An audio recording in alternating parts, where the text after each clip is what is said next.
Hey guys, Bill the Appraiser here with another appraisal bite today.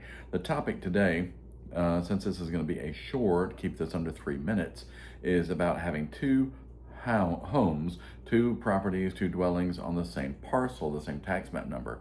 I don't think Fannie and Freddie really like that very much, truth be told, mostly because of the resale factor that most people, they're out there looking for a home, they're looking for one, not two.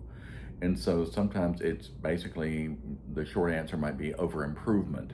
Most people are looking for one home, not two. So if you happen to have two, that might be a problem. But needless to say, we all know it kind of happens every day. Sometimes people have, a tiny house in the backyard for some member of the family. I know I did one once where nice house to begin with. In the backyard, the lady had built about $150,000 dwelling or building structure, and the front part was her office because she was a CPA, and the back part was kind of like a one-bed, one-bath apartment for her father. The funny story was her parents were divorced, and the mother got to live in the main home. Dad had to live in the secondary dwelling in the backyard, but at least he got a place. So something to keep in mind here is that depending on the loan type, they may or may not like this. But one thing is for sure, generally speaking, one of the dwellings is given most credit and the other dwelling is given secondary credit. And so what that really means is just a token value. And so a lot of times people, kind of get all bent out of shape about this. This is referred to as an ADU, an auxiliary dwelling unit. And again, it's one of those things where it's atypical, and atypical is generally not necessarily good.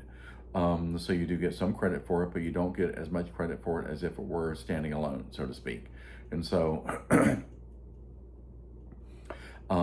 depending on what the secondary dwelling is, it might get $10,000 worth of credit, or it might get $100,000. I mean, it just depends on, it's all about perspective.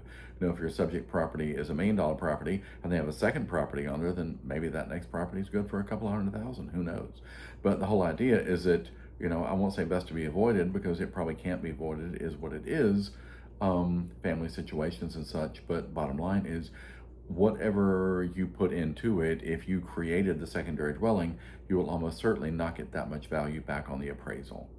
And so I just put that out there for what it's worth. And I've seen a lot of them. Sometimes it's a mobile home that's on the dwelling. Sometimes, again, it's a tiny house.